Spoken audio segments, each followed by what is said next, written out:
Okay. Yeah, because I've been doing recruiting calls recently, and it's always like you have a 45-minute timer on. I was like, this is bum. It's gonna pay $20 a month. That's good. Keep it quick. Yeah, exactly. I mean, they should be under 45 anyways, but all right, we'll go ahead and get started. I'm gonna share my screen. Jesus, you were really the only one who like texted me like something you wanted to go over, so I'll go over that. I Okay. first really just want to go over what I wanted to go over on this call, or on this training to send out to the people, our group, because this is what I've been hearing people struggle with the most is one, the introduction, and then two, obviously, Jesus, I know you wanted to go over like when people don't go or know what option to go with, so we'll touch on that as well. And then also, I just wanted to go over wrapping up the sale and the things I do at the very end to try to have good persistency because I have pretty decent persistency, especially for selling final expense. And it does fluctuate month to month, but typically I'm between like 85 and 90% persistency. So just what I do at the end to like make the client feel good about what they did, and then also so they know exactly what's going on.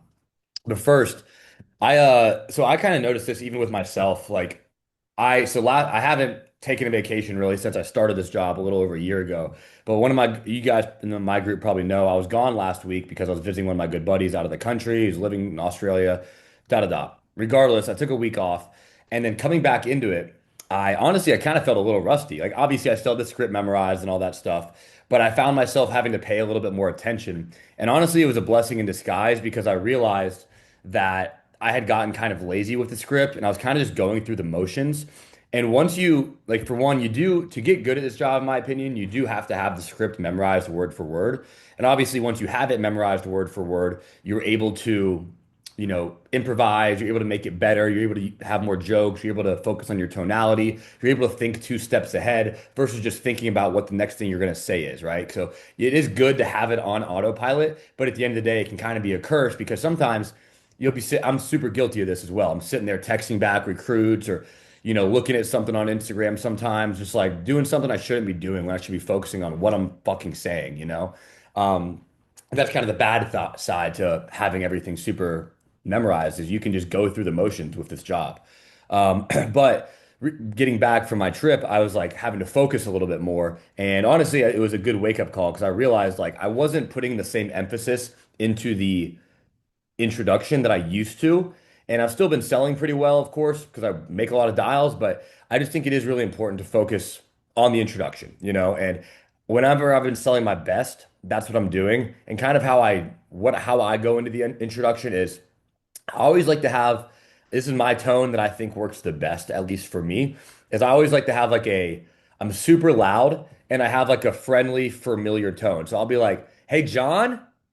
Hey John, this is Joseph. Almost like I'm calling a friend that doesn't have my phone number that I haven't spoken to in a long time. You know what I mean? Like, hey John, hey John, this is Joseph. I was giving you a quick call here from the coverage and care for veterans. How you doing today, sir? Or how you doing today, John? A lot of times I'll use their first name. Okay, perfect. So this call here, sir, just in regards to what you had filled out for the final expense and life options for veterans. I'm just the medical underwriter that's been assigned to your file over here. I have your date of birth listed as, or not, if it's usually it's not date of birth anymore, usually it's age. So I have your age listed as 70 years old. Is that correct?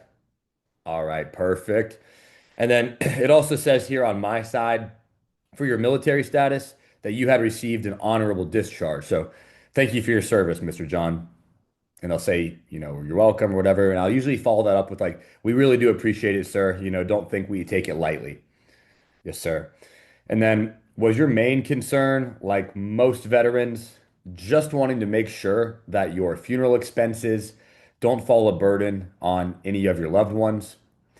And then from there, so two things to point out is like I just try to sound really loud. Like you got to get their attention. For one, you got to speak loud and you also have to speak very clearly. I'm probably not doing the best job of it right now. I still feel like, I don't know, it's morning time, kind of groggy. I kind of stayed up late last night, but you want to speak real. I really try to enunciate my words because if they're confused, what's the expression in sales? A confused mind is always going to say no.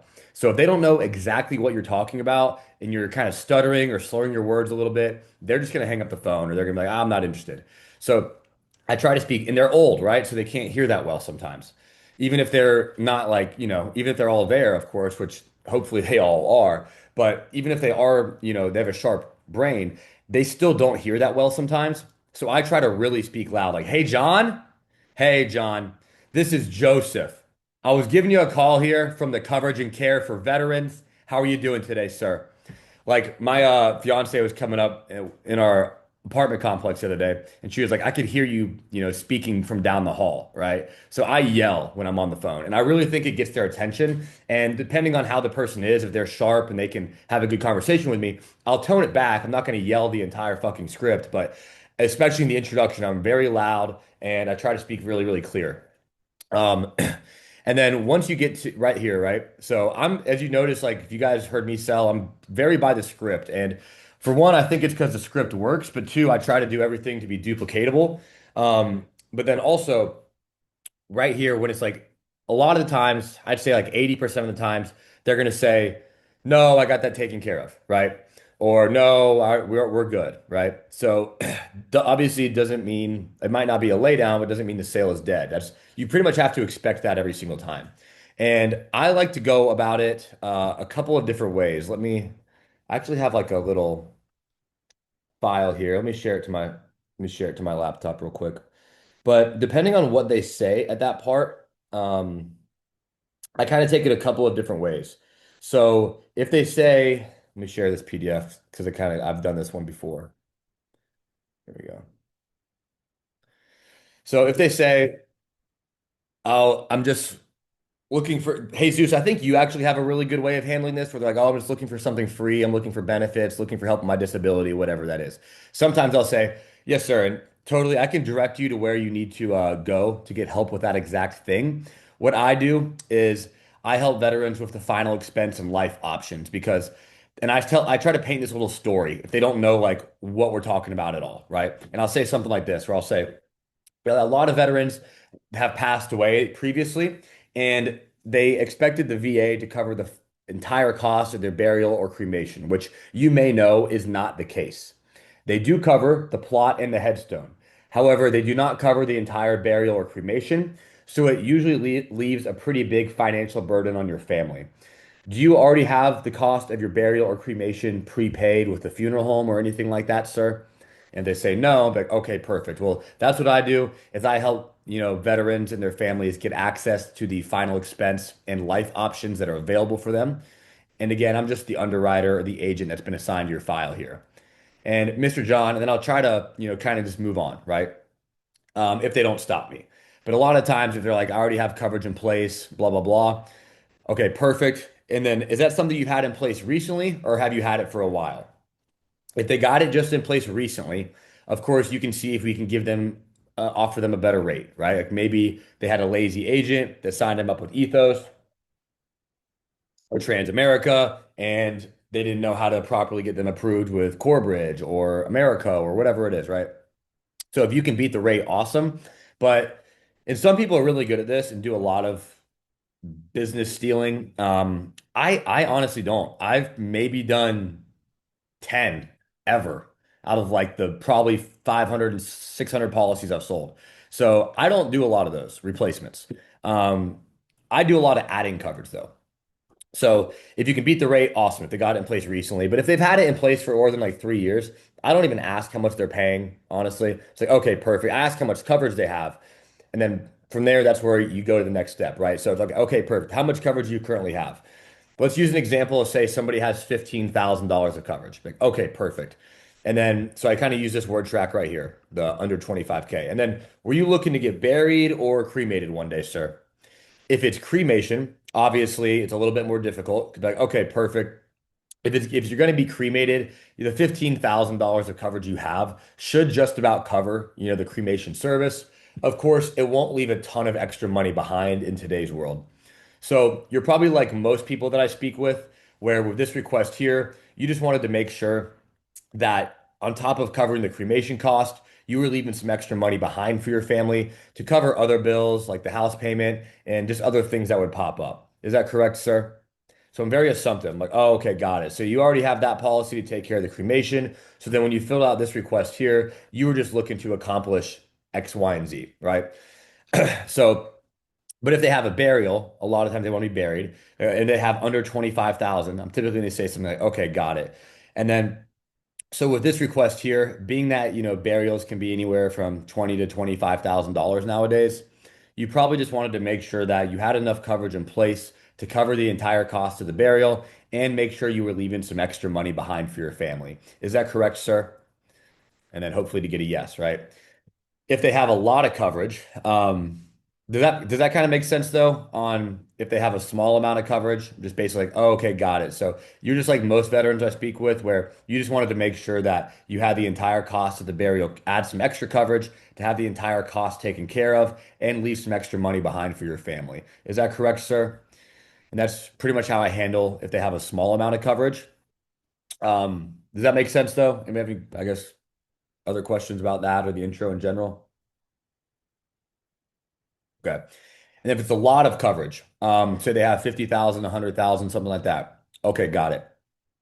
Perfect, sir. I'm glad you have that in place. I always kind of gas them up a little bit, like, oh, amazing, sir. Like, I'm glad you have that taken care of, or I'm glad you have some coverage in place because honestly, man, a lot of the people that I speak with, they just wait until it's too late to get anything. And they wait until they have some serious medical issue or, until they're too old to qualify. So I'm glad you already have something in place, sir. But then with this request here, you're probably like most veterans I speak to that already have coverage, where you know that $100,000 of coverage you have now, that's what you want to leave as a legacy for the family, pay off the house, help for the kids or grandkids college fund, all that sort of stuff. And then with this request here, you just wanted this policy specifically to cover the burial, so they didn't have to use the 100,000 to pay off the burial. Is that correct, sir? And then again, hope for a yes, right? Um, so I'm basically framing it like, oh, okay, I'm trying to like spend the coverage they already have, right? So they have $100,000. I'm like, okay, I'll even ask, like, do you have a mortgage? Sometimes if they're not biting on that, like, okay, do you have a mortgage? How much is owed on your mortgage? Do you have car payments, credit card loans, anything like that that's going to roll down to your family? And then I basically try to assume that they have the 100,000 or the 50,000 or whatever it is they have. That's going to be coverage that is going to be used for leaving a legacy behind, paying for the grandkids college fund, using helping their wife replace their income when they pass away. And then this, what we're talking about here, the reason why you clicked on the form the other day is you just wanted help getting something specifically to cover the burial, so they didn't have to use the bigger policy for that. Is that correct, sir? I pretty much always like I paint a picture and then I follow it up with like, is that correct, sir? All right, perfect. And then I kind of once they tell me yes, once you get that first yes and agreement onto like that's all you're really trying to do in the introduction, right? Is you're trying to get that first yes so you can move on, right? It's like, oh, okay, got it. And if it's not the burial coverage, right? If it's not adding coverage, if it's not leaving in money behind for anybody, like I love you money. If it's not money to pay off, I'll ask you about debts, mortgages, car notes. What are other things you ask about? Income replacement's a really big thing as well that I try to use. So how I try to use that is if they're like, I'm like, okay, gotcha. Are you married, sir? Okay. So you probably know, like most people that I speak with, where whenever you do pass away, sir, your wife's going to get to keep the higher of the two social securities, but she will lose one of them. So the household income is going to drop a little bit. So with this request here, you're probably like most people that I speak with, where you were just wanting to make sure that you had some extra coverage in place to replace your income so your wife doesn't, have to worry about the bills whenever you do pass away. Is that correct, sir? And again, hope for a yes and move on. And if you just try everything you freaking can and you can't find a reason to continue the call or a reason why they might need life insurance and they're just denying everything, it could just be they're lying about something because at the end of the day, like most of the people that, I mean, you got to put yourself in the client's shoes a little bit. And the sad reality is, like, most people that buy final expense life insurance, they're not well off. Like, they don't have $1 million in a bank account. They don't have a 401k. They don't have a paid off house, usually. They're not rich. Like, let's be honest. Like, hopefully, nobody here listening to this training will be buying a $20,000 life insurance policy when you're 70 years old. Like, I'm just being honest. It's for people that need it. It's for lower income and middle to lower class, middle America families that, whenever they do pass away, like that $20,000, funeral expense is gonna be a bitch for their daughter, their son who works at the post office with three kids and their 20-year-old kid's got a kid. Like that's the people we're selling to, right? You got to think about that. And they're usually just being crabby if they are keep denying a reason to have insurance because at the end of the day, they probably could use it. They just probably don't want to pay for it. But regardless, you just want to try every single thing you can. If you can't figure out a reason to get insurance and they're just, not wanting to give you anything, be like, I usually be like, well, sir, you filled out the form about the burial benefits. We specifically here in this, we help veterans with the final expense and life options. I guess what exactly were you looking to accomplish? Just maybe throw a Hail Mary out there. Um, but besides that, any questions about the introduction? I mean, the key points I wanted to hammer home is just like try every single option, be super assumptive, ask a lot of questions about their situation when you have to, and then also just be super loud and speak very clearly. And I always found that that helps a lot. Like, I don't try to hide what I'm talking about at all, right? It's just like this call is I usually say to what you had filled out. I don't know why submitted. It's kind of like a trigger word. I should probably change the script a little bit. It's because like I don't know. I do say submitted a lot too. It just sometimes though you say submitted and they're like, I didn't submit anything, you know? Yeah, so this is in regards to what you had filled out for the final expense and life options for veterans. I'm just the medical underwriter assigned to your file. I have your age listed as 70 years old. Is that correct? And then, just kind of keep rolling through. Um, but again, I just want to say too, like a lot, I'd say like 50% of my deals, they already have coverage. And I love when they already have coverage, especially if they only have like 10,000 or something.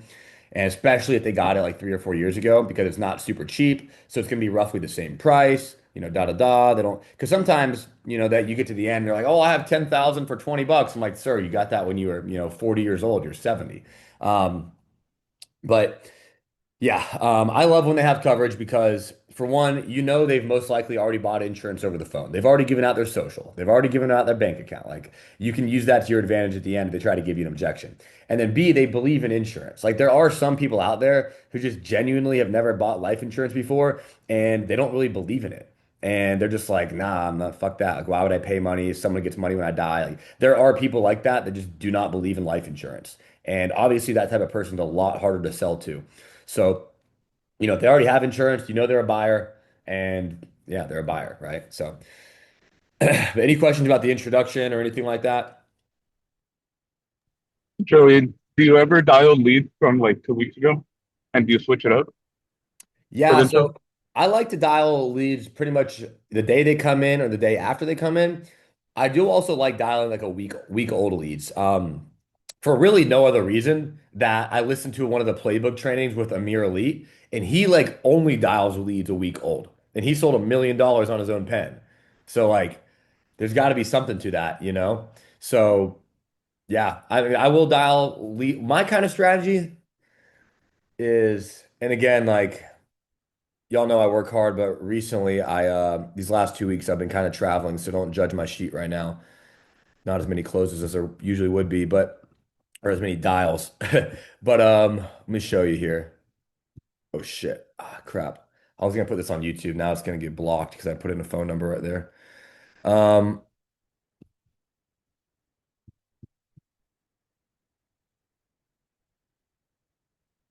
come on. Where are they at? So you see all these like when I was in Australia, I gave away these leads to you guys. But what I'm trying to say is like I mark. I don't do the drop down. I just mark like how many times I've called each lead, right? 3x, 3x, 3x. And then what I'll do is I'll typically just dial the leads like, all right, I've dialed all these leads once. I'm gonna go find some other leads that I've only dialed one time, right? And I'll just dial leads that I've only dialed one time. And then once I've dialed everything 2 times, just kind of try to go back up and find the most recent leads that I've only dialed through one time.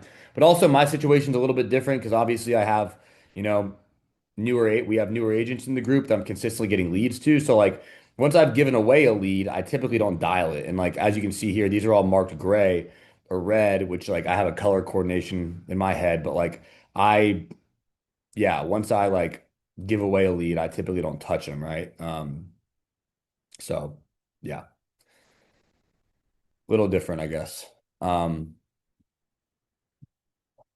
Does that kind of answer your question though, Jesus? I don't really think there's a right or wrong way to do it, bro. Just making the dials the most important thing, but I try to hit the leads I haven't hit as often. Right. Right. But let's just say if you were to dial like somebody that put in the request 3 weeks ago, would you just keep everything the same way? Yeah. Yeah. I Okay. wouldn't like act like it's an old lead or anything. That's my personal opinion. Now there is like I remember I can't remember his name. It was like Colton something. Um I used to have a different script in here. But he had like a script with basically like specific for old leads. But honestly, these people, man, they fill stuff out all the time. Like, because you got to realize too, and that's why, it can be frustrating when you buy your own leads and somebody's like, I've been called every day for the last 2 years.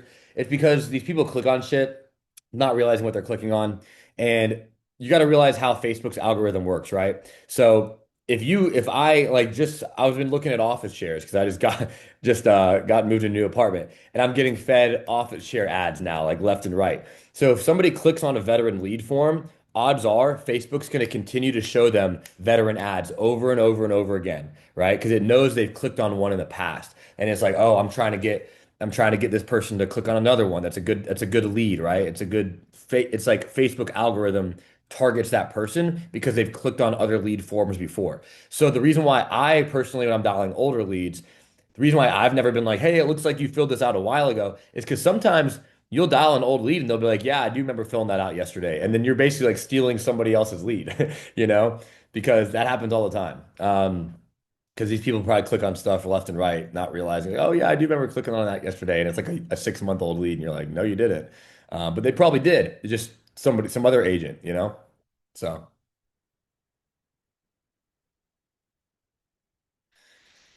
and then not to do like a whole script training here, but I do feel like it's pretty important to, I threw these questions in the script because I like to dig a little deeper. If it's the kids, it's so easy, right?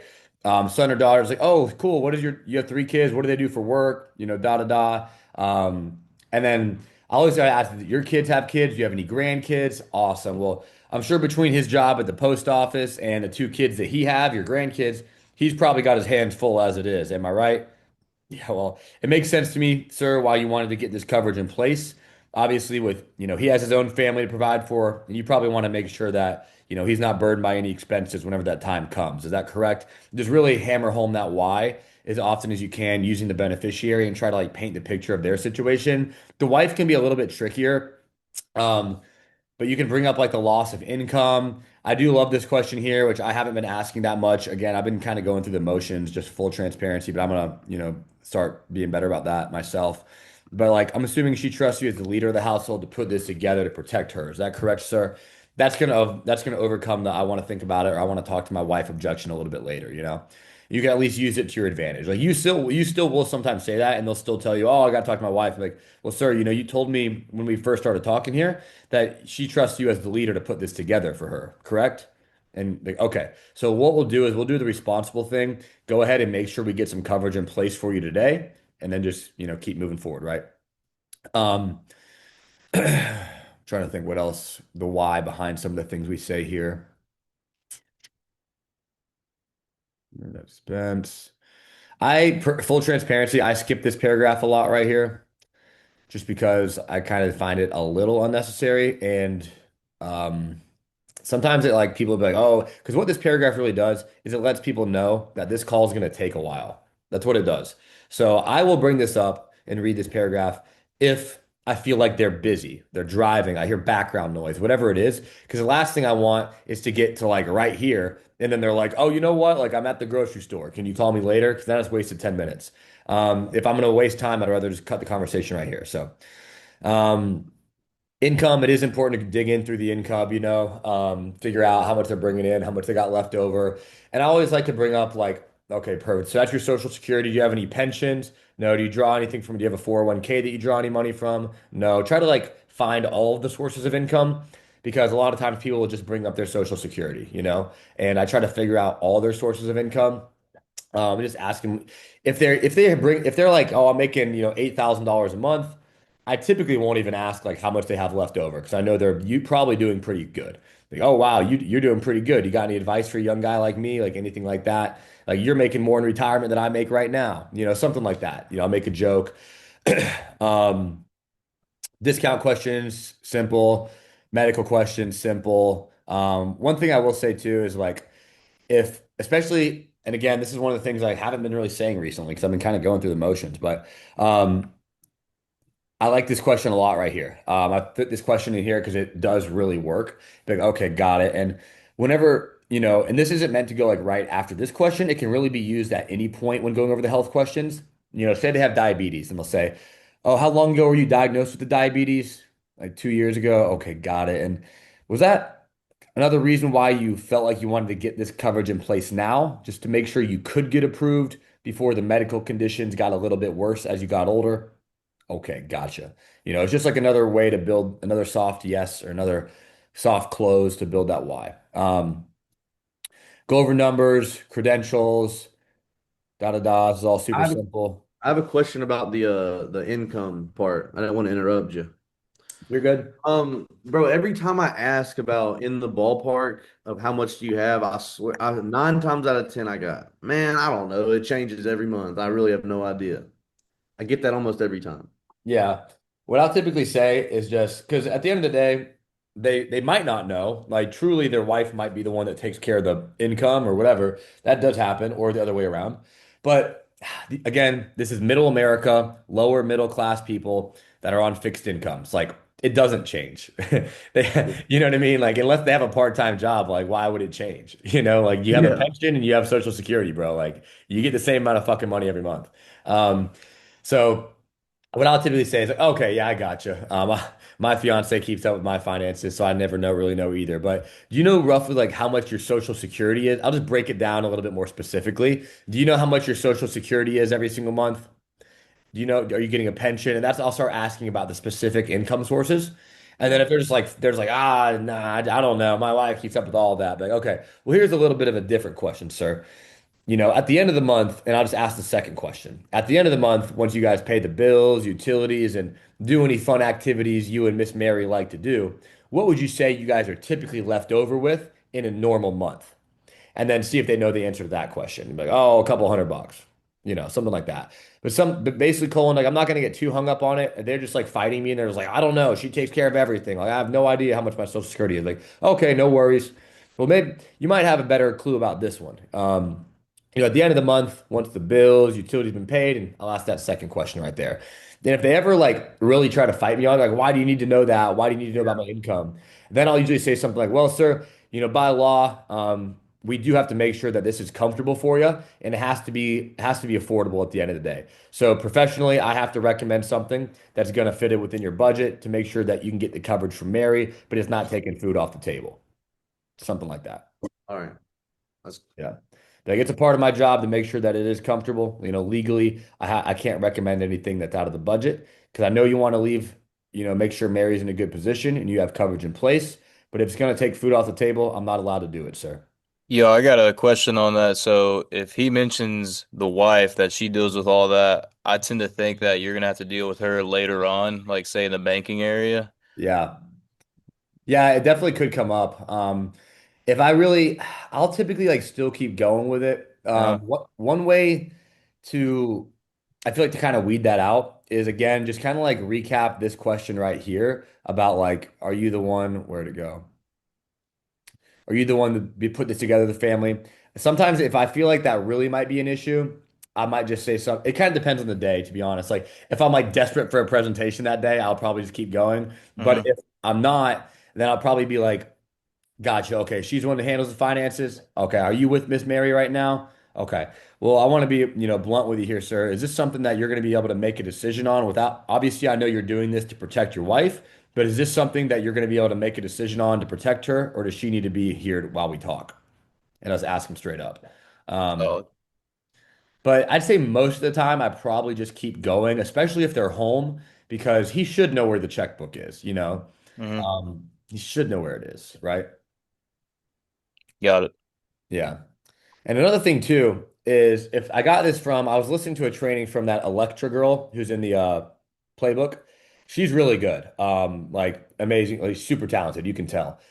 Um, she said something that I really liked where she was going over she's like she really digs into the income and she goes over, she was talking about how if they say, "Oh, I only got like $100 left over at the end of the month." You'll give them honestly like the top price right here. So you'll say something like, okay, got it. So only like 150 bucks left over, disposable at the end of the month. Confirm that. Okay, got it. So with this plan here, you're gonna want me to make sure that this is under $100 a month. Is that correct, sir? And then at that point, okay, my three options are gonna be like 50, 75, 100, So you'll kind of like almost close them on price right here. If they're like, oh, I don't have much money left over, maybe 150, 200 bucks a month, but like, okay, got it.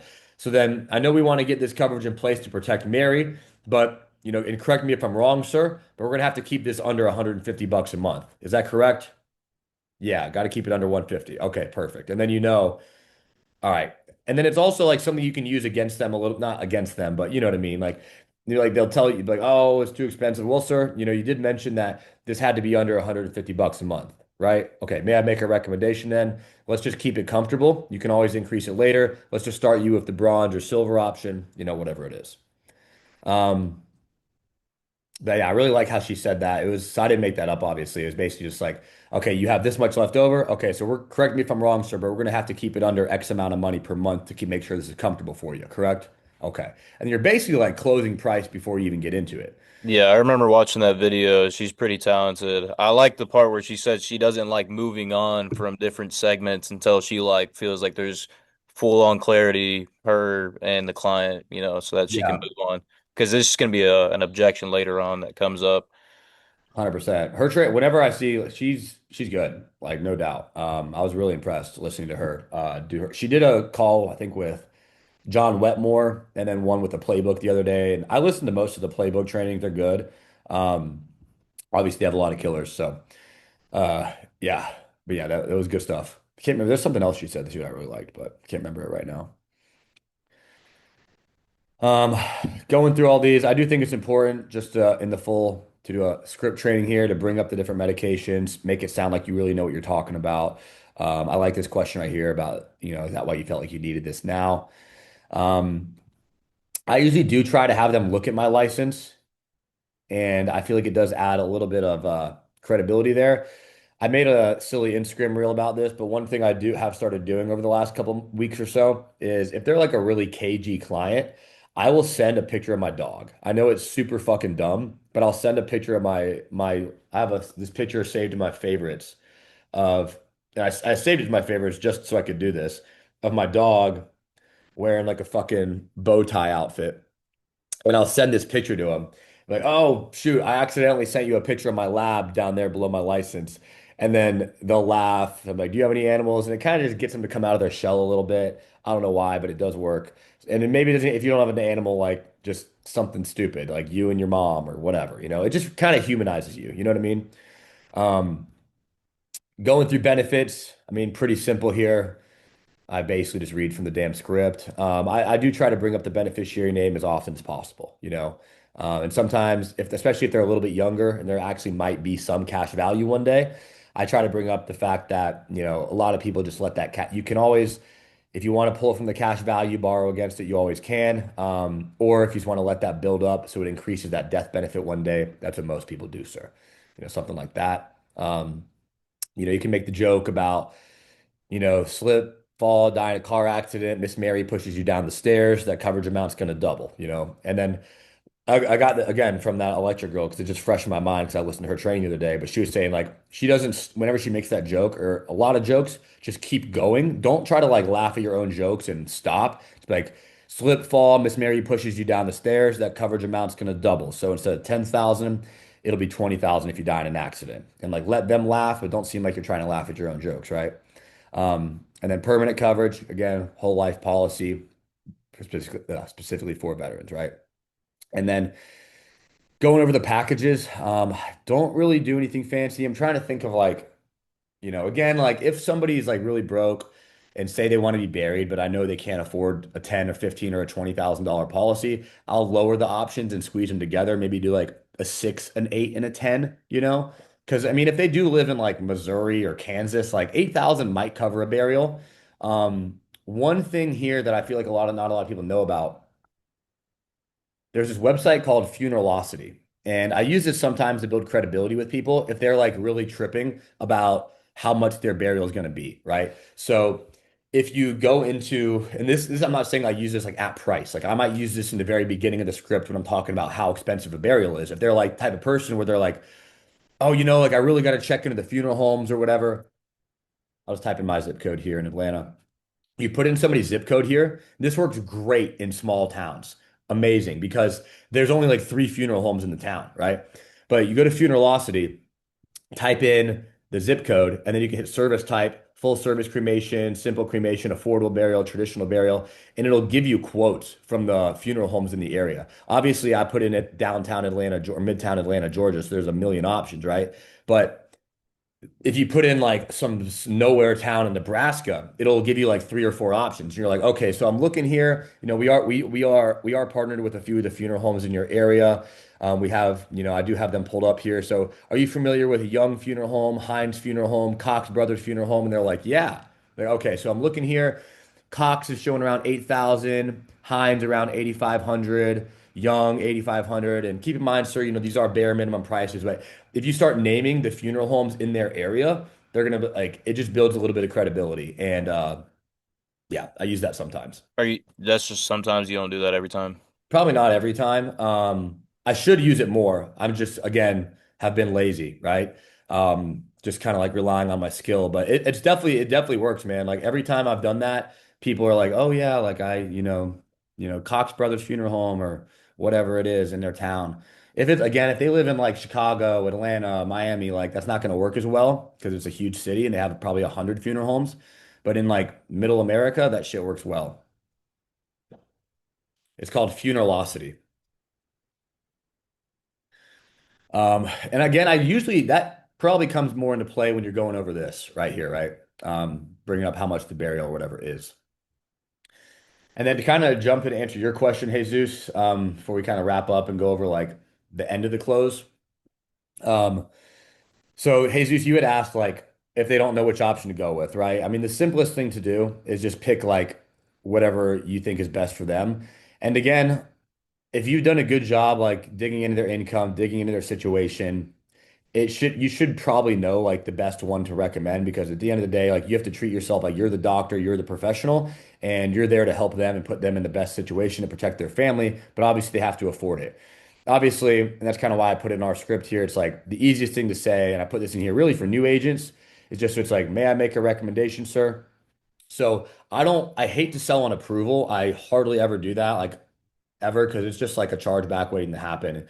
I don't want somebody to be in a position where they don't even know if they're buying it or not, right? So I try to say it a little bit differently. So like, well, let's just make sure you get approved. I'll say something like, okay, sir. So I'm gonna make, or sometimes I'll say, I'm gonna make a recommendation for you. If they're a little bit more hard nosed, I'll say, may I make a recommendation for you, sir? Okay. So my job here is to make sure that you have some coverage in place here to protect your wife, Mary. And then again, I'm using all the ammunition I've gathered. Like you did tell me, sir, you currently don't have anything in place, correct? Okay, got it. So with this sort of thing, we do still have to send in a request for coverage and make sure we can get you approved. So what I recommend, or so what we'll do, I'll say that a lot of times, like what we'll do is we'll go ahead and apply for whichever one. We'll go ahead and apply for that bronze option, the silver option, whatever you think is the most comfortable for you, because you always can increase it later.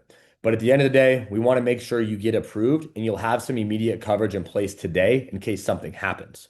Once you're approved, you want to talk to your wife and you want to increase the coverage later. That's a simple 5-minute phone call. We always can. Does that make sense, sir? Okay, got it.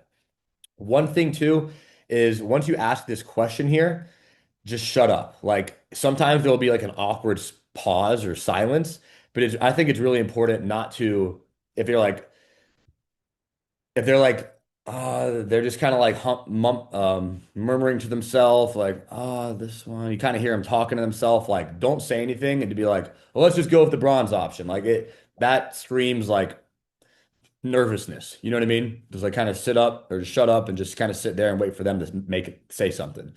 Because I feel like a lot of times people think that if they're pausing and they're waiting, that means that like they're about to give you an objection. But there's been so many times when 10, 15 seconds of silence go by and they're like, I think I'll start with the silver. All right, perfect, sir. And then just move on.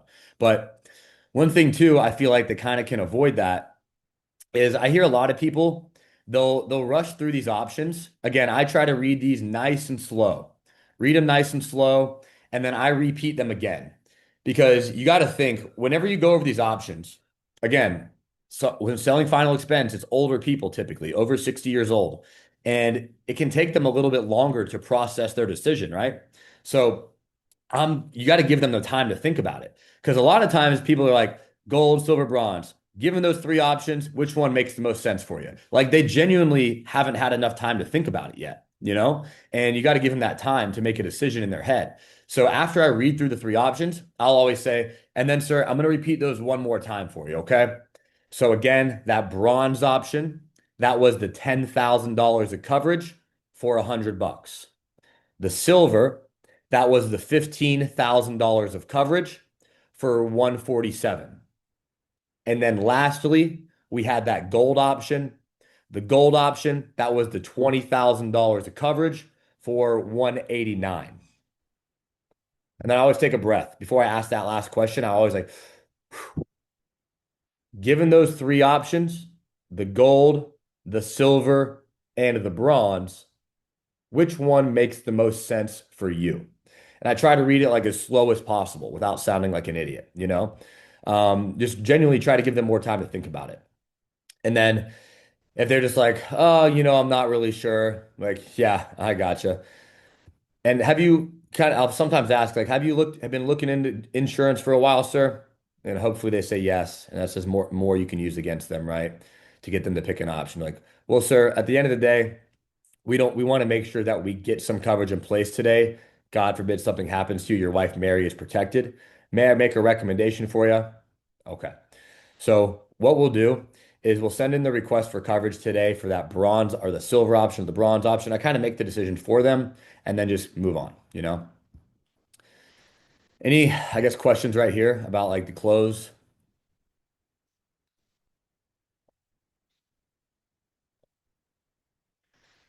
Okay. And last thing, wow, it's already been on for 45 minutes. Going through this part here, I read all this pretty much right off the script. I ask this question most of the time right here. Um, I like to say, this is something you've been thinking about for a while, making sure you had some permanent coverage in place here to protect your son, David. Okay. Glad I could be of service today, sir. First name, last name. I like to true people search the person and look up their address. I do that most of the time as long as I can find it. And I like to try to read their address to them. Just again, builds that last layer of credibility. Where I'll be like, okay, got it. And then sometimes, yeah, I do have an address on file for you though, sir. Sometimes it's incorrect, but do you still live at 123 Main Street? Like, oh, that's an old address. Or, yeah, that's where I live. Okay, perfect. And then can you confirm the zip code? All right, got it. And then you receive mail there just fine. No PO box needed. All right, perfect. Phone number, email, where were you born? Obviously, you are as a U.S. citizen. And then for the medical underwriting, confirm your social. Hey Zeus, I got that from you, where instead of saying what's your social, I've been doing that this week, and then for the medical underwriting, confirm your social. Sounds a little bit more legit, honestly. I kind of like it better. But most of my career, I guess you could call it, in the last year and a half, I have just said, and then for the medical underwriting, what's your social? Works just fine.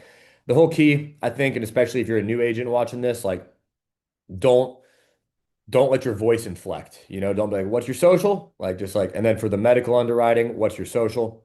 Just super casual. From there, da da da, make the little joke about identity verification. I don't read all these questions typically. I feel like some of them can be kind of offensive, honestly, but they're in the script just to give people ideas of what to ask. I just like to confirm all their existing medical conditions or prescriptions, and then I'll ask the brain tumor one, I'll ask the COVID-19 one, I'll ask the skydiving one, and then I confirm all their information.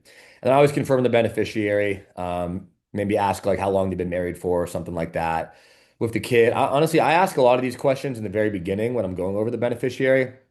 If it's like their wife and they're both older, I will ask about a contingent beneficiary sometimes. I do like to confirm the percentage. Confirm. Okay, so I'll like, okay, and then just to confirm, your beneficiary is going to be your wife, Mary, and her date of birth is blah, blah, blah. Okay, and then of course, she will be receiving 100% of that 10,000 plus any cash value. Correct, sir? Okay, got it. And then, of course, I ask this sometimes, not always. Again, probably should ask it more often, but sometimes I do skip this question, just full transparency, because especially if it's like a person you were able to flip, like they thought it was just about, oh, they thought this was about benefits or disability or whatever, and you were able to turn that into a conversation. Sometimes I'll skip this because I don't want to ask, what got you thinking about this? Because I've done that before, and they've been like, well, honestly, I wasn't really thinking about this. And it can kind of derail the sale, you know what I mean? You just want to keep it moving. Um, and then going into banking, one line I've kind of worked in here that does seem to work well. Be like, so, and then Mr. Bob, this last part here, this is just the state's anti-money laundering verification. I know, sir, of course you're not trying to launder any money, but you know how this sort of thing is. Everything just has to be validated by the book.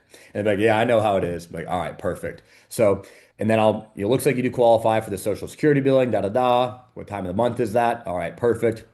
And then is your name Bob Jones as it appears with your financial institution, Chase Bank? All right, perfect. And it looks like we are partnered with them here in the system. 9 out of 10 times, the routing number, the automate's correct, blah, blah, blah. And then I always read their full routing number. So I'll say, okay, perfect. Then I have their routing number here as 332-456-789. Could you grab a checkbook to confirm that for me? And then, off to the races from there. Just kind of shut up, let him grab the checkbook. Did you have a question, Colin? Yeah, my bad. Austin was text. He put in the thing and he texted me. I don't think you can see the messages. He wanted you to go over the part about the social where if it seems like a lay down, but the person's just giving like a not happy. You know what I mean? Like he's just very adamant about not giving a social, like just not happening. Like I had it the other day, like it was a complete lay down, but it's just like against his religion or some shit to give us like social over the phone. Like he just wasn't having it. Dude, I lost one the other day too at social. It's still gonna happen. It's gonna happen, like obviously here and there. Um, but I'll tip my first immediate response. I try to go down the list of responses. Like I try to keep it as short and sweet as possible, and then kind of expand and get longer and longer as I need to until they hang up. Yeah.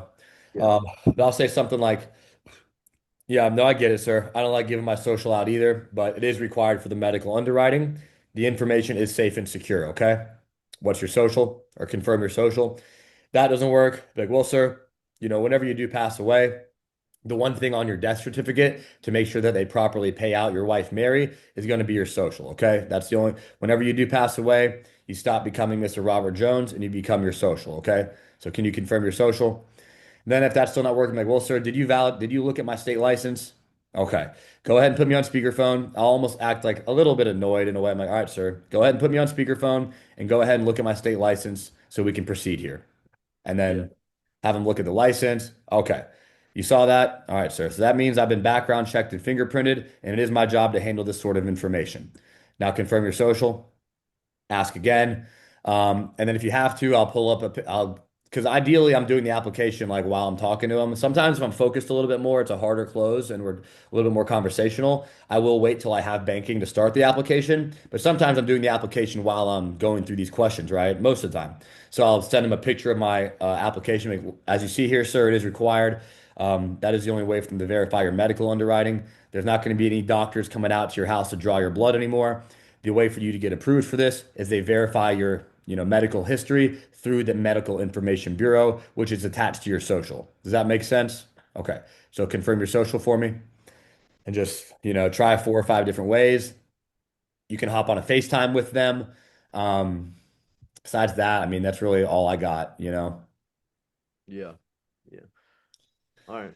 And then at the end of the day, if they're just like the only other trick I can think of, which I haven't used this in a long time, is you can go to the Transamerica application, the old school one, and sometimes it'll pull up like their last four of the social, and you can be like, well, sir, I can confirm the last four of your social for you, but you have to confirm the full thing. But that doesn't work every single time. The thing you can do, there's one where I have it here. I have it saved on my iPad where I have my tabs pulled up. But there is a website where you can pull the first number of their social right here. So you can look up, say you put somebody's born in Florida, they're born in 1960. You hit look up, and it'll tell you, all right, sir. So I can see that your social starts with 26, but I am required to ask you to confirm the full thing. So can you please confirm your social for me? Dude, Just that's insane. it depends on, yeah. So it doesn't work perfectly, but it usually does work. Yeah, yeah, it is. So It the is. people are like, if the people say, because I've had a few people be like, man, I'll give you the last four, and then if you have these, then you I can mean, just you do also can be like, well, sir, like they are, like you do have to confirm you are who you say you are. How do we know you're the real Mr. Robert Jones? You know, another thing you can say. But yeah, this website right here, like they randomized them after I think it was 2011, but up until then, like so for example, I was born 1998 in Florida. Mine does start with 5'9", right? So it. yeah, and it works especially well the older they are, right? Because like here it'd be like, well, it could start with a 2, 3, or a 4, and that sounds a little weird. But Yeah. Yeah. if it's like in 1948, it's like, all right, so I can see here it does start with a 2, 6. Can you confirm your, but I am required to ask you to confirm your social. I don't, again, I barely ever use this. It's just like one more trick I have up my sleeve, you know, just one more Mhm. attempt. Um, and then say, you make the sale, close the policy, write the application, da da da. So oh, I can see the chat now. Social distance. Yeah, okay, I guess we already covered that, but yeah, I mean, if they're just super adamant about it, like obviously it's hard, you know. You just got to let them know, like, sir, like I'll even ask them sometimes too, like, sir, have you ever applied for health insurance, life insurance before? Right. So like as you know, sir, like it is your social is required of this sort of thing. We do have to have your social on there. That's the only way for them to confirm your medical records and to properly pay out your beneficiary when you pass away. Now, all your information, sometimes this line works. I was like, sir, all your information is safe and secure. Can you confirm? But I am required to ask. Can you confirm your social? You just move on from there. And then one last thing here to wrap up. Just going over this last paragraph here. I always like to congratulate them, right? Like, I pretty much read this word for word, but I think it's important too to have them write down your name, your number, the name of the carrier, the policy number, the face amount, the effective, the reoccurring date, and I'll always ask them to save my name as Joseph Insurance, right? So I'll make this joke and I'll say, Mr. Bob, you know, I don't think I forget who you are. I've enjoyed speaking with you today, sir. However, in 6 months from now, a year from now, you may forget my name. And maybe you will, maybe you won't. However, odds are you may, right? We've only spoken for 45 minutes here, right? So, and I'm not saying you have a bad memory, Mr. Bob, but you may forget my name in 6 months. Let's be honest. So please go ahead right now and I'll ask, do you know how to save a contact to your phone? Okay. So please save my number. And when you save my contact, save it as Joseph Insurance, right? That way, in 6 months from now, a year from now, you ever have a question, you want to update a beneficiary, you want to add any coverage, you need anything at all, sir, you can just look up the word insurance in your phone and my name will pop right up, okay? I just want to make sure if you ever need me, you can get in contact with me. I'll be your assigned agent for life on this, sir, and I'm here to help you day or night with anything you need, okay? So please, please do not hesitate to reach out. I'll make another joke and I'll say, I've been doing this a long time. Sometimes people will give me a call from I talked to 2 or 3 years ago and I'll say, hey, Joseph, I'm really sorry to bother you. Like, Mr. Bob, if you ever need anything, do not feel like you're bothering me. At the end of the day, I am your assigned agent. It is my job to answer, and it is my obligation and my job to answer any questions or concerns you may have. So if you or your wife, Mary, ever need anything at all, please, please do not hesitate to reach out. Okay. Like, I really try to hammer that home. Because honestly, like, I want them to call me, sometimes. Sometimes people will cancel a policy like because they're just confused. They have a question, and that's why it's also important if somebody calls you, like answer the fucking phone or call them back. I'll even tell them too. Another thing I say here at the end, I say too, and Mr. Bob, I am on the phone pretty much all day. There's a lot of people who need this sort of help, so they keep me really busy. However, if I do not answer, it's not because I'm ignoring you. It most likely means I'm on the line helping somebody else out. So if you ever call and I don't answer, please, please leave me a voicemail or shoot me a text so that way I know you called. Okay, sir? It's another thing I add in there. And then, yeah, just let them know, like, hey, nobody will ever contact you. Another thing I say is, Mr. Bob, if you ever get any calls about insurance and they can't provide you the policy number, the one you see in that screenshot that I just sent you, the one I had you write down, if they can't provide you that policy number, then they don't work with me. They don't work with the insurance carrier. Okay, sir? There's a lot of scams out there. Just know if anybody is calling you about insurance and they can't provide you the policy number, then they don't work for the insurance carrier. Okay, sir? Because I don't want that's an easy way. Like I try to make that clear That way, another agent can't steal my policy and be like, oh, yeah, I work with Joseph. You know what I mean? So, just something else I say. Trying to think what other lines I add in here at the end that aren't on the script. I tell them to keep their policy packet in a safe place as well. Like I basically say all this plus what I'm saying right now. So I'll say, and then again, sir, like whenever you get that physical packet in the mail, please do keep it somewhere in a safe place. Do you have somewhere where you keep your important papers? Yeah, they always say, yeah, I got a file cabinet or whatever. Okay, I got a safe. All right, perfect. So whenever you get this policy packet, sir, stuff it in there. Keep it in a safe place because, God forbid something happens to you, you do pass away. Obviously, you don't come home one day, your family's going to go through your important papers. So keep this with your other important papers. That way they know where to look so they can properly receive their coverage, all right? Something like that. And then besides that, I'll always add in here at the end, like, sir, I really appreciate you allowing me to serve you today. Do you ever have any questions for me? And then basically, one of the last things I try to say is I'll say something like, and then, Mr. Bob, again, I do want to congratulate you on getting approved for this coverage. You were approved with one of the best carriers here. If it's America, it's like you were approved at the absolute cheapest rate in the country. So congratulations on getting approved. And again, sir, congratulations and good on you for getting this coverage in place because in my line of work, I see people put this off all the time until it's too late. And a lot of people, they just think it's somebody else's problem whenever they pass away. So, good on you, sir, for getting this coverage in place to protect your wife, Mary, okay? And just try to like congratulate them and make them feel good about what they just did. That way it eliminates that buyer's remorse whenever you hang up the phone. And yeah, besides that, that's really all I got. Anybody else got anything?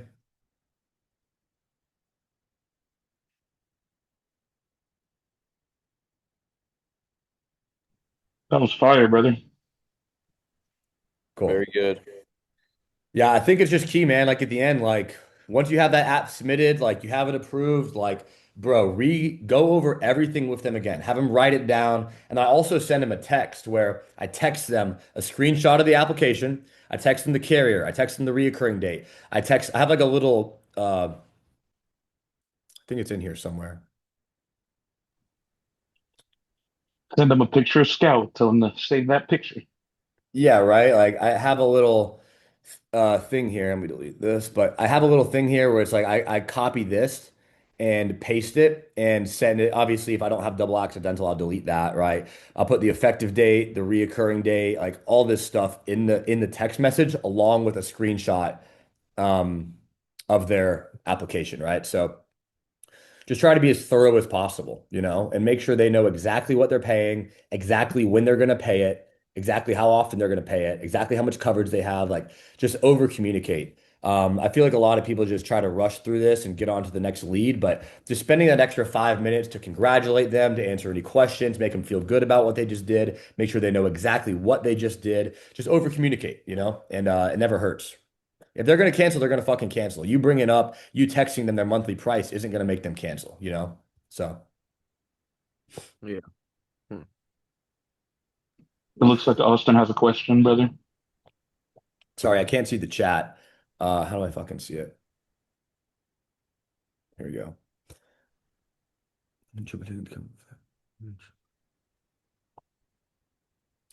Yeah, Austin. So like it definitely is important to make sure that, whatever you pick is comfortable for them, right? So, um, it isn't like, I think Austin, you're asking like, how do you know what's comfortable for them? I don't know if you can hear me, Austin, but yeah, I mean, you do want to make sure it's comfortable, right? And that's why it's important to go over their income with them at the beginning. Sorry, I'm not sharing my screen anymore, but Austin's question is basically you start offering the lower option to them and triple checking it's comfortable for them. Can you touch on that a little bit? Would the bronze option feel more comfortable for you? So yes, like if they're like, oh, I'm kind of between, and this also answers your question, Jesus. If they're like, I'm not really sure, maybe the silver, but I'm not really sure. Be like, well, sir, at the end of the day, my job is to make sure that you have coverage in place here to protect your wife, Mary. God forbid something happens to you, because you currently don't have any coverage in place, right? And we want to make sure she's not paying anything out of pocket. So what we'll do for now, and we want to make sure this is comfortable for you, sir. The first step is just getting you approved. And you always could add coverage or increase this later. But would the bronze option, would that be comfortable for you, sir? And then say yes, and then move on through the close.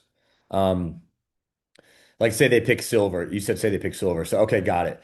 So yeah, so like Austin, if they're just like, yeah, I think the silver option, but you think that that might be a little uncomfortable for them, then yeah, I don't think it's a bad idea to downsell to them the bronze option because at the end of the day, I'd rather make less money, but that policy actually stay on the book for sure.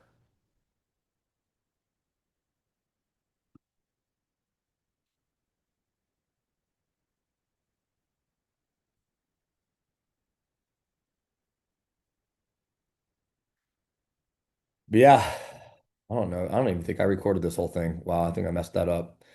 Oh well. Oh wait, I Do am you recording. do you send them your license from that state? Yes. So I have let me show you my method here, Yeah, and Ernesto. then where do you find that as well? Is that like on NIPR or your Yeah, email? so NIPR, so I have it saved. So what I do is I have a see I'm very big on like my notes, right?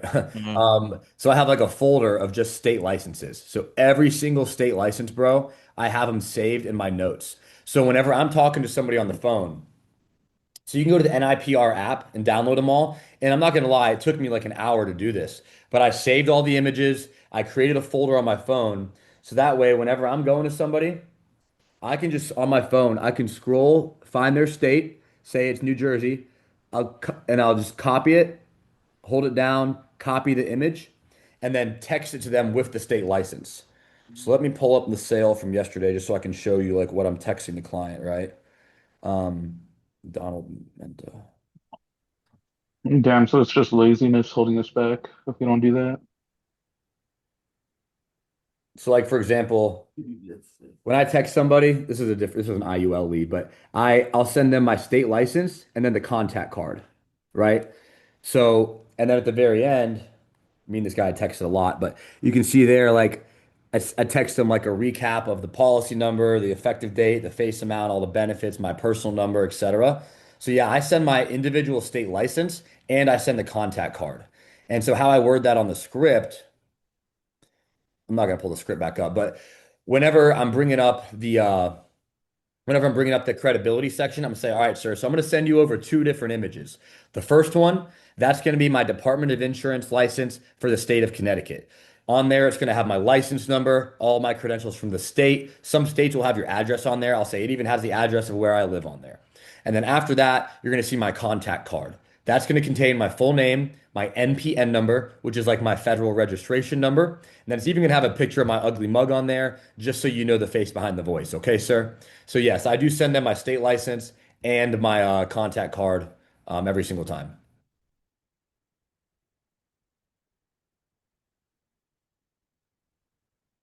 And yeah, you can download them from NIPR. Some of them you have to go like to their state website to download them.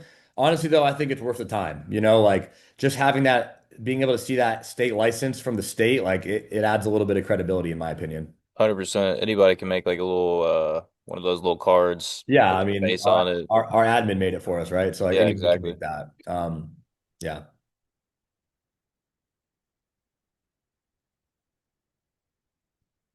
Yes, Austin, Surcon is worth it. I have Surcon as well. It's $15 a year. And one of the biggest benefits too of Surcon is one, it allows you to download all the state licenses. And then B, whenever you're ready to, they have to renew them. You can easily renew all your state licenses at one time from the Surcon website. I had to renew some recently. What's the difference between that and just renewing it on NIPR? I doubt there is one. It just like makes it easy. I'll show you. Okay. I'll show you what their website looks like. I So haven't heard of that. yeah, like when you log, it'll just show, it has like a little dashboard where it shows you how many active licenses you have, which one do you need to renew, etc. Like when they're renewing, you know what I mean? Just gives you like a little dashboard. Easily you can come in here, hit print a license, type in your last name, look up the state, it'll show you. Let me just show you. So then you can easily come in here and view all the licenses that aren't available to view elsewhere, you know what I mean? So yeah, it's like literally $15 a year, and it's just like just one more tool to keep everything organized, basically.